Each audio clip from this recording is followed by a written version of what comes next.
이번 시간에는 상관관계 분석에 대해서 같이 살펴보도록 하겠습니다. 상관관계 분석을 시작하기에 앞서서 RStudio를 사용하면서 이렇게 명령어 앞에 샵을 앞에 4개, 그 다음에 뒤에 4개 이렇게 붙여주면요. 요 밑에 보면 이렇게 해서 이 제목들이 표시가 되기 때문에 긴 프로그램을 짤 때는 쉽게 찾아갈 수 있게 해주기 때문에 도움이 됩니다.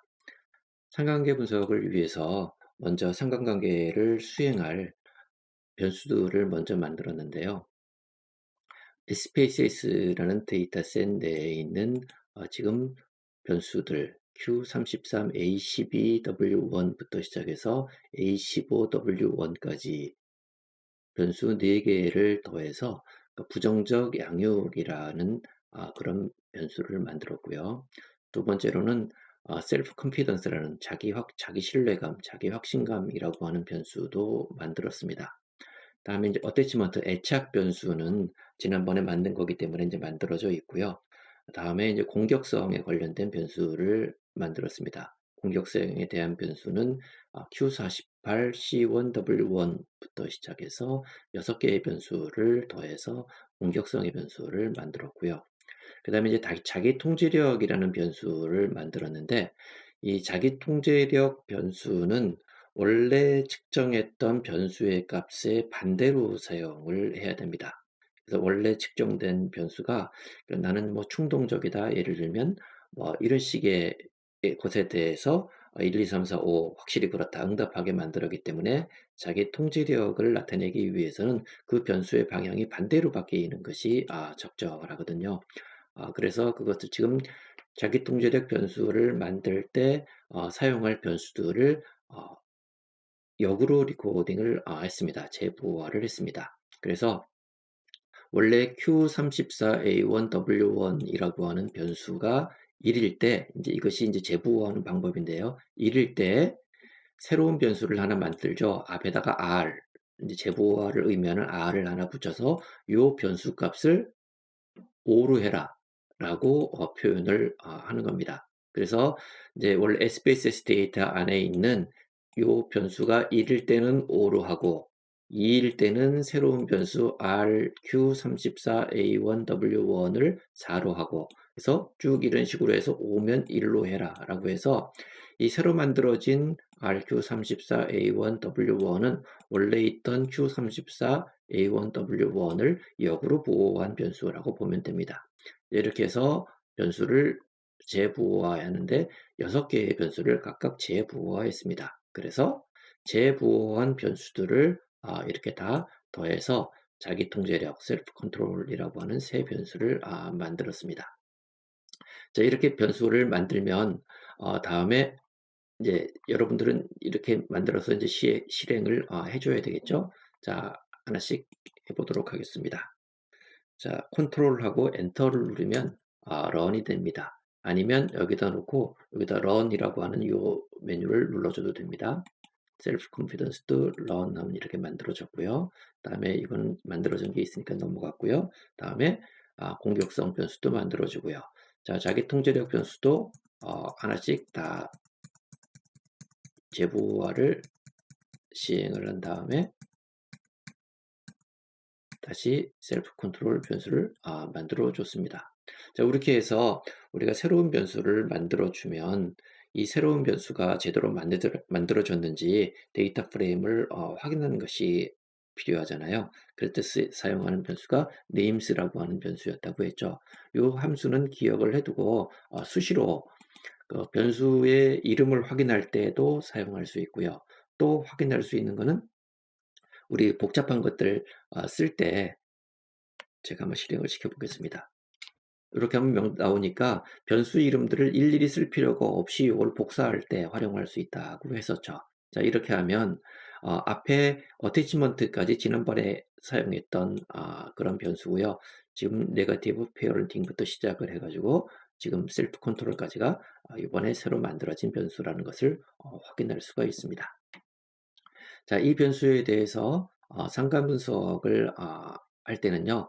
상관 분석을 할 때 가장 기본적인 함수는 COR이라고 하는 기본 함수가 있습니다. 그래서 자 COR이라고 하는 함수명을 줬고요. 이거는 원래 기본 데이터베이스 기본 베이스에 있는 함수이기 때문에 따로 패키지명을 적어줄 필요는 없습니다. 그래서 COR하고 데이터셋 데이터 프레임 이름인 SPSS 데이터라고 한 다음에 그 안에 있는 애착 부정적 양육, 자기 통제력, 그다음에 자기 확신감, 그다음에 공격성 이렇게 해서 5개의 변수들 간의 상관관계를 구합니다.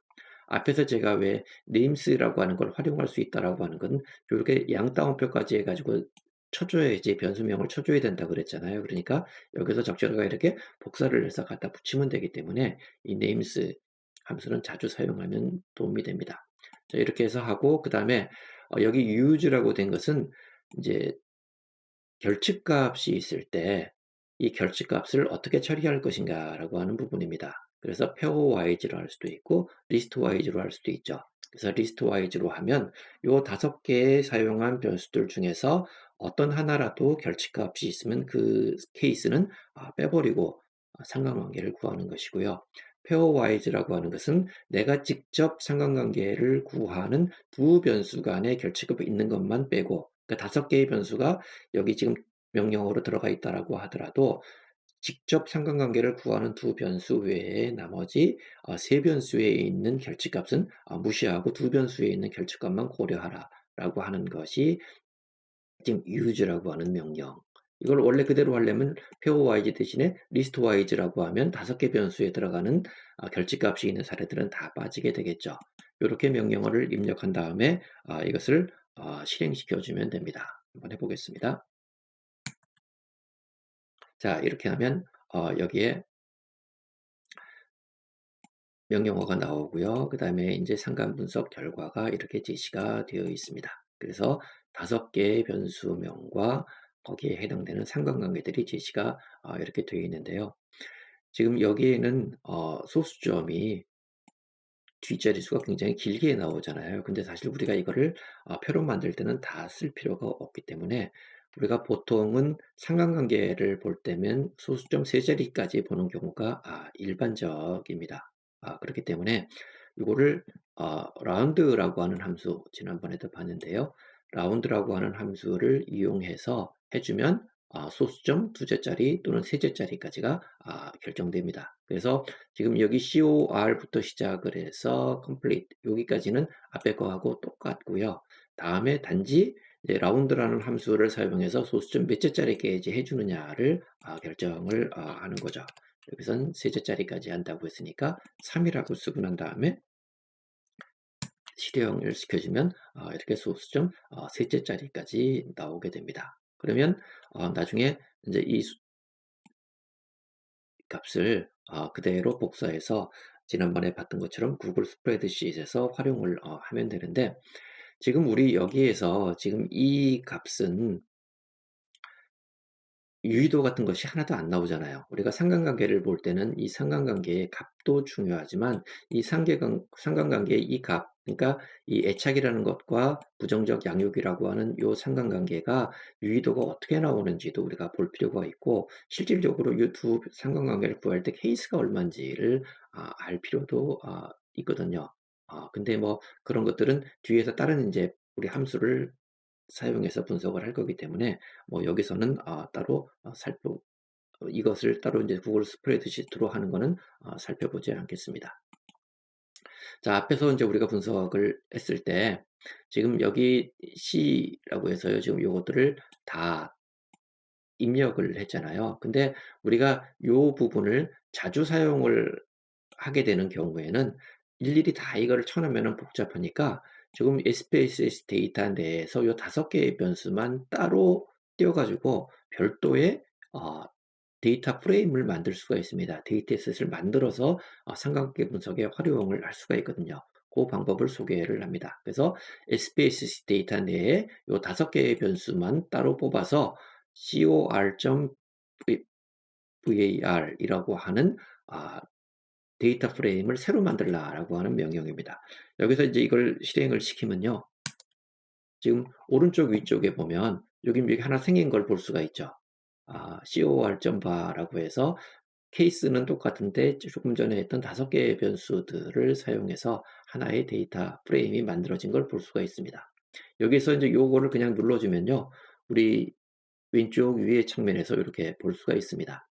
그래서 어태치먼트에서 이 5개가 데이터셋이 만들어진 걸 볼 수가 있는데, 예전에 그 원래 데이터셋에 입력해 놓은 변수 값이 그대로 변수명이 그대로 이제 한글로 변수명 설명이 붙어 있는 걸 볼 수가 있습니다. 자, 이렇게 됐고요. 자, 그렇게 해서 이제 앞에서 했던 복잡한 대신에 이 부분을 대신해 가지고요. 지금 요걸 넣으면 되죠. 5개 변수. 그리고 use pairwise만 하면 똑같은 결과를 보여주는 걸 알 수가 있습니다. 마찬가지로 라운드를 할 때도 간단하게 길지 않게 쓸 수가 있죠. 그래서 자주 사용하는 변수들, 상관관계 분석을 자주 할 변수명이라면 이렇게 별도의 어떤 객체를 만들어서 사용을 하면 되고요. 그렇지 않고 그냥 한두 번 정도 할 거라면 이 객체들이 너무 많이 만들어져 있으면 나중에 혼란스러울 수가 있기 때문에 그냥 위 방법을 사용하는 것도 괜찮습니다. 자, 다음에 이제 지금 했던 것은 여기 전체 변수들, 들어간 변수 5개들 간의 전체의 그 상관관계를 구해 본 거였는데요. 때로는 이 변수들 전체가 필요한 것이 아니라 이 상관관계가 내가 보고자 하는 독립 변수와 종속 변수들 간의 상관관계만 필요한 경우들도 있잖아요. 그런 경우에는 이제 두 변수 간의 상관관계를 구할 때는요. 이것처럼 cor이라고 하는 명령을 주고요. 다음에 첫 번째 내가 보고자 하는 변수를 앞에 쓰고 두 번째 보고자 하는 변수를 뒤에 쓴 다음에 분석을 하면 이 두 변수 간의 상관관계만 구할 수가 있습니다. 그리고 우리가 이제 아까 유의도를 알아볼 필요가 있다고 얘기했잖아요. 그래서 이 유의도를 알아볼 때는 cor.test라고 하는 변수를 만들어서요. 이렇게 해주면 이 두 변수 간의 유의도 t값을 구해줍니다. 그래서 이 p-value가 이거는 2-0.2-06이라고 나온다는 건 뭐냐면 소수점 6째짜리에 이 2라는 숫자가 나온다는 걸 의미를 하죠. 그러니까 0.000002 이렇게 288이 이렇게 된다는 의미가 됩니다. 그러니까 이 p-value는 0.01보다 작은 그러니까 별 3개짜리의 유의도를 가지는 값이라고 볼 수가 있습니다. 이렇게 해서 하는데 지금 앞에서 이 상관관계 값은 여러 개를 이렇게 한꺼번에 구할 수가 있었는데 이 베이스에 있는 함수에서 이 cor 테스트는요 딱 두 변수 간에만 구하지를 못해요. 그래서 상당히 이제 불편한 점이 많아서 원래 어떤 그 기본 베이스에 있는 상관관계에는 사용하는데 한계가 있고요. 그래서 많이 사용하는 게 사이클이라고 하는 패키지에 들어가 있는 corr.test라고 하는 요 명령어를 많이 사용을 합니다. 그래서 이제 사이클 패키지 이름 적어주고요. 그 다음에 이렇게 땡땡 적어주고 corr 테스트라고 한 다음에 원래 있던 변수명을 이렇게 적어줍니다. 적어주고요. 그 다음에 메소드는 이제 피어슨 코릴레이션을 구해달라는 거고요. 그 다음에 페어와이즈로 결집값을 처리하라라고 하고 명령어를 실행시켜주면 됩니다. 이렇게 입력을 하신 다음에 실행을 시켜주면요. 조금 올려서 보겠습니다. 자, 이렇게 나옵니다. 보면 이제 이 명령어가 나오고요. 기본적인 설명이 나오고 제일 먼저 나오는 게 correlation matrix라고 해서요. 앞에서 한 거하고 똑같죠? 이렇게 해서 나옵니다. 근데 이 사이클 함수에서는 소수점 2째짜리까지만 이렇게 보여주더라고요. 그래서 상관관계 값이 나오고요. 그 다음 두 번째는 샘플 크기가 나옵니다. 그러니까 이 애착이라는 변수와 부정적 양육이라고 하는 변수 간에는 594개, 그러니까 원래 595가 지금 여기 데이터 프레임의 사이즈 개수니까 하나의 결집값이 있다는 의미가 되겠죠. 이런 식으로 상관관계를 구했던 각 변수들 간의 사례가 몇 개인지를 보여주고요. 그 다음에 마지막에 보여주는 것이 이제 유의도 정도 수준을 보여줍니다. 그래서 어태치먼트 이렇게 보여주고요. 어태치먼트와 뭐 네거티브 페어런팅은 지금 유의도가 10.00 수준에서 유의미하다. 뭐 이런 식으로 보여주게 됩니다. 자, 이렇게 해서 우리가 이제 사이크 함수의 사이크 패키지에서 상관관계 분석을 하면 이렇게 이제 세 가지의 값을 다 알 수 있는데, 우리는 지금 이 값을 이제 활용을 해봐야 되겠죠. 근데 이제 우리 앞에서 얘기했던 것처럼 그 상관관계 값은 보통 소수점 셋째 자리까지 많이 이용을 합니다. 그런데 여기선 두 자리밖에 안 나오죠. 우리가 세 자리까지 이용하는 건 뭐냐면, 이 변수간의 설명력을 나타낼 때 보통 여기다 곱하기 100을 해주면 이게 퍼센트가 되거든요. 그러니까 지금 사실 이 23이라고 된 것이 23% 정도 서로 간의 그 변량 설명이 된다, 이렇게 설명할 수가 있는데, 그것만으로 부족하고 소수점 하나를 더 보면 좋거든요. 그래서 우리가 실제로 표를 만들어 줄 때는 셋째 자리까지 만들어 주는 것이 좋습니다. 그래서 사실 이거는 그냥 사용하기에는 뭔가 좀 부족함이 있고요. 그 대신에 이 밑에 있는 이 유의도 값은 그냥 우리가 사용할 수가 있겠죠. 그래서 실제로 사용할 때는 우리 위에서 살펴보면 소수점 셋째 자리까지 우리가 분석을 한 부분이 있죠. 여기 지금 보면 셋째 자리까지 한 게 있죠. 그래서 요거를 가져다가 먼저 복사를 해서요. 자, 여기 와서 붙여넣기 하고 난 다음에 우리 어떻게 하면 된다 그랬었죠?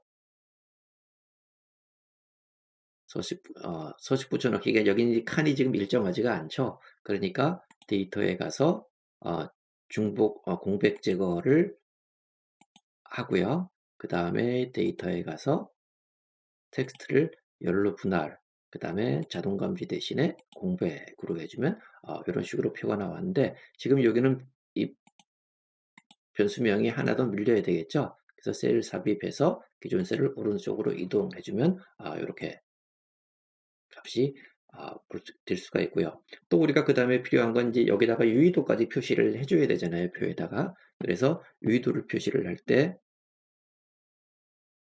다시 RStu디오로 돌아와서요, 내려와서 우리 유의도 값이 있었죠. 이 유의도 값을 복사를 해서 별도로, 다음에 튜브 편집용에 와서 똑같은 방법으로 하면 됩니다. 자, 붙여넣기 하시고요. 데이터에 가서 공백 제거 하시고요. 그 다음에 데이터로 와서 텍스트를 열로 분할, 그 다음에 공백 이렇게 해주고, 마찬가지로 여기서 셀 삽입을 해서요, 오른쪽으로 이동하면 똑같이 돼서 위에 부분은 상관관계고요. 밑에 부분은 유의도를 나타내는 값이다 라고 얘기를 할 수 있습니다. 근데 우리는 유의도는 지금 이렇게 보면 좀 어색하죠. 소수점 보통 0.000 셋째 자리까지 보는 경우가 많으니까 이렇게 해서 해주면 실제 유의도를 볼 수가 있습니다. 그래서 지금 0.000으로 되어 있는 부분은 통계적으로 별 3개 정도 붙은 거고요. 지금 셀프 컨피던스하고 지금 이 값 어그레시브 같은 경우는 통계적으로 유의미하지 않다는 걸 보여주는 값들이 될 수 있겠죠. 이렇게 해서 우리 표에서 유의도를 활용할 수도 있습니다.